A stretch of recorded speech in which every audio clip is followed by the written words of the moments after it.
paper worksheet was dead to begin with. There was no doubt whatever about that. The proof of its burial signaled by the student, the teacher, and the recycling bin. The worksheet was dead as a doornail. Once upon a time, of all the good days of the year, marking day, old Mrs. Bragg sat marking piles upon piles of worksheets. Her teaching partner popped in the door with a smile on her face and the renewed curriculum in her hand. "There is a better way," she crooned. "Bah humbug," snarled Mrs. Bragg. "This is truly a great day," was the cheerful reply. "What could be so great about it?"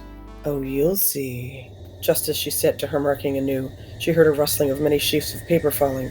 Looking up from her work with horrors before her, but mounds of worksheets, half-heartedly filled out, some incomplete. The paper seemed to dissolve in a fog when a strange scene appeared. It was Mrs. Bragg's classroom, her students, much like the earthly departed, some with eyes closed, mournful, with no amount of life in them. Surely a dreadful scene. It was then Mrs. Bragg realized her folly. She had never seen what the drudgery of worksheets was doing to her poor students. But how could she change this?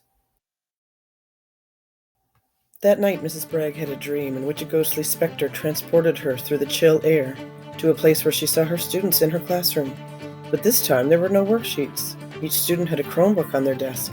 They seemed to be more lively, and were even conversing amongst the rows. The spectre leaned in close and whispered, "Look at their screens." And sure enough, they held images of Wii videos, Rush Ninja GIFs, of storyboards and digital books, of coded games and interactive presentations, and online discussion boards. She was then taken to a scene where students were proudly displaying and discussing their accomplishments, their new knowledge and skills, 21st century skills.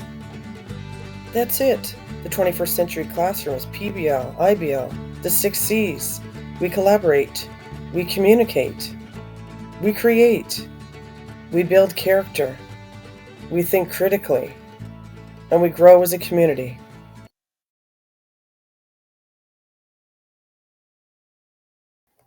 And so the school year ran its course. Mrs. Bragg's students were engaged and took ownership of their work, but it still seemed like something was missing. Alas, COVID-19 had thrown a huge, masked, social distanced wrench into our plans. Summer passed and September was here once again.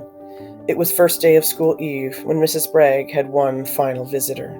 The ghostly spectre again brought her to her classroom, but it wasn't empty and the date on the board read March 8th, 2023. What she saw astonished her and pleased her. There were students sitting in groups with their faces exposed, no masks in sight. One group was busy discussing accessibility for disabled persons in their community and designing an action plan. Another group was programming a makey-makey for their talking infographic poster.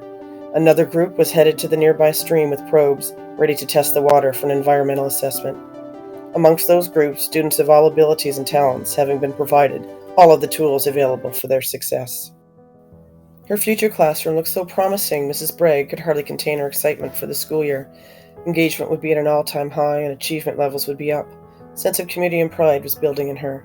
These young people would be ready for the future. As Mrs. Bragg was waking from her dream, excited for the day, she heard the voice of a student, faded but clear. "Technology bless us, everyone."